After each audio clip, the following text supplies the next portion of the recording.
UP में भगवा लहर चल रही है तो बिहार में हनुमान चालीसा पढ़ने वालों पर पत्थर बरस रहे हैं। बिहार के जमुई में कुछ ऐसा ही हुआ है, जहां पर हिंदू स्वाभिमान मंच के लोग हनुमान चालीसा का पाठ करके लौट रहे थे। अचानक उन पर हमला हो गया, पत्थर चले, डंडे चले और आधा दर्जन लोग घायल हो गए।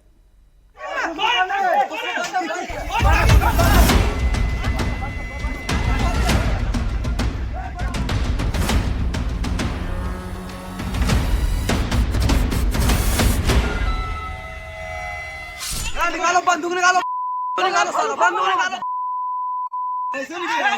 घुसो पांडे वहीं पे।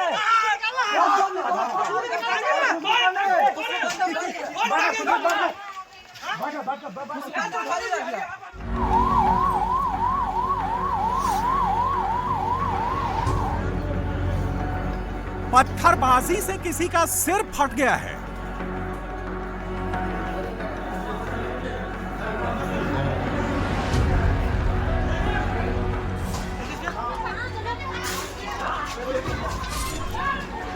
पत्थरबाजों ने किसी का चेहरा लहूलुहान कर दिया।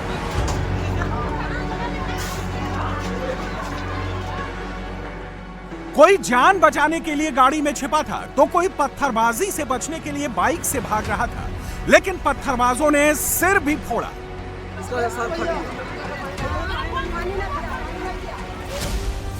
चेहरा भी फोड़ा।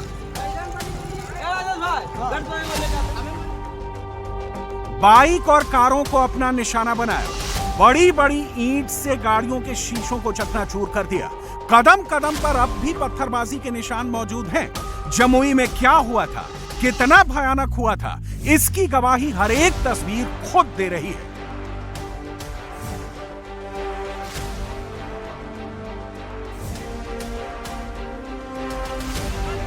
बिहार में हनुमान चालीसा का पाठ करके आ रहे हिंदुओं पर हमला हुआ। हिंदू स्वाभिमान प्रांत के कार्यकर्ताओं पर पत्थरबाजी हुई। हमला इतना घातक था कि किसी को बचने का मौका नहीं मिला।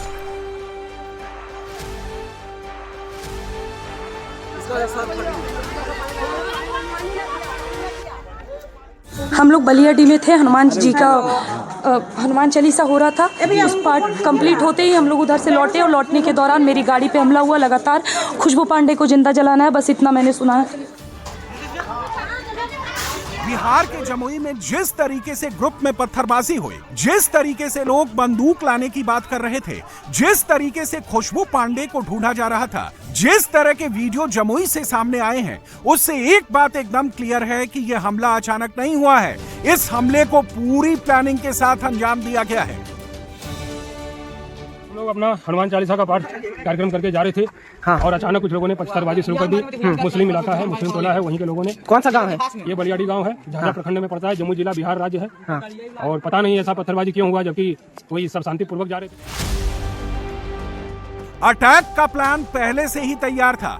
हमले की लोकेशन पहले से ही सेलेक्ट कर ली गई थी। हमला कब करना है, किस किस को टारगेट पर लेना है, कौन डंडा चलाएगा, कौन पत्थर चलाएगा, ग्रुप में कितने लोग जाएंगे, पूरी प्लानिंग पहले से ही रेडी थी। निकालो बंदूक, निकालो निकालो साला बंदूक निकालो। घुसो पांडे वहीं पे।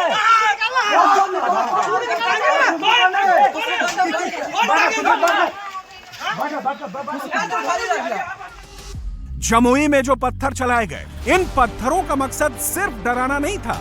इस हमले का मकसद सिर्फ और सिर्फ खून बहाना नहीं था। बिना हल्ला किए हम लोग निकले वहां से शांति तरीके से, और जो है सिर्फ हम लोग घर जाने के लिए निकले।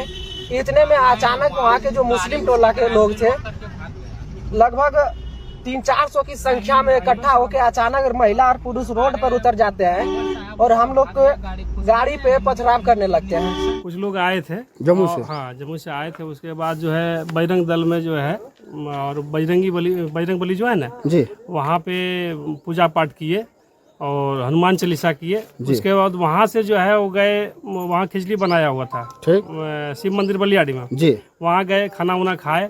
उसके बाद वहाँ से आए और अपना अपना जो है गाड़ी खोल के इधर से जा रहे थे। फिर इसके बीच में उधर से मैंने पथराव हो रहा है, इधर से पथराव हो रहा है। नाराबाजी तो ऐसा कोई उस तरह का हुआ नहीं, लेकिन ये सब पहले से मूवमेंट में क्या था ना, वो दोनों तरफ से लगा। 200 से ज्यादा की भीड़ ने पत्थर और डंडों से हमला किया। हिंदू स्वाभिमान प्रांत के कार्यकर्ताओं को टारगेट पर लिया। हमला करने वाली भीड़ में हर उम्र के लोग थे। इस भीड़ में महिला, पुरुष, बच्चे, जवान सब शामिल थे। आप सभी को अभी अटैक हुआ है, वो भी बहुत ज्यादा है, देख सकते हैं मस्जिद के सामने खड़े हैं और हमारी पूरी टीम है, सबको चोट आए हैं बहुत ज्यादा। सभी गाड़ियां तोड़ दी गई हैं, सभी गाड़ियां यहाँ पड़ी हुई हैं और बहुत ही गंदा अटैक हुआ है। जमुई में हुई इस पत्थरबाजी में हिंदू स्वाभिमान प्रांत के नेता और जमुई नगर परिषद के उपाध्यक्ष नीतीश कुमार बुरी तरह से जख्मी हो गए। एक कार्यकर्ता का सिर फट गया, कई और कार्यकर्ता भी बुरे तरीके से जख्मी हो गए। खुशबू पांडे ने सीट के नीचे छिपकर जान बचाई। 12 से ज्यादा बाइकों को क्षतिग्रस्त किया गया। 5 कारों पर भी पत्थर चलाए गए। जिस खुशबू पांडे को पत्थरबाजों की भीड़ ढूंढ रही थी, जिस खुशबू के लिए भीड़ बंदूक लेकर आ रही थी, उस खुशबू पांडे का दावा है कि भीड़ उनको जान से मारने के मकसद से ही आई थी। मेरे साथ तो बस मेरी गाड़ी पे हमला हुआ और शायद मेरे सीट से ब्लैक थे, इसीलिए वो लोग मुझे देख नहीं पाए। मैं पहली सीट के नीचे छुपी हुई थी, जब माहौल ठंडा होने का इंतजार कर रही थी और वो लोग सिर्फ एक ही चीज कह रहे थे कि खुशबू पांडे को ढूंढो और उसको जिंदा जला दो। मैंने बस यही सुना और ये तक कह रहे थे कि अगर कोई सबूत बचता है सबूत मिटा दो। प्रशासन वगैरह भी था वहाँ पर? नहीं, उस टाइम नहीं था, लेकिन वो लोग ये भी कह रहे थे सबूत मिटा दो और अगर पुलिस प्रशासन आती है तो उनकी भी गाड़ियों को जला दो। और थोड़ी देर के बाद मैं 20-25 मिनट तक तो आप अंदर ही रही। उस दौरान मैंने थोड़ी देर के लिए लाइव भी किया था क्योंकि लग नहीं रहा था कि जीवित रहूंगी, जैसा माहौल था। और बगल में ही खड़े होकर वो लोग बार बार मुझे जलाने की बात कर रहे थे, मेरी गाड़ियों को घेर रहे थे, तोड़ रहे थे। और थोड़ी देर के बाद जब उन्हें पता नहीं चला मैं अंदर हूँ, माहौल ठंडा हुआ, फिर मैंने पुलिसकर्मी का आवाज सुना, कुछ पुलिस फोर्स आए, फिर मैं उनसे मिली।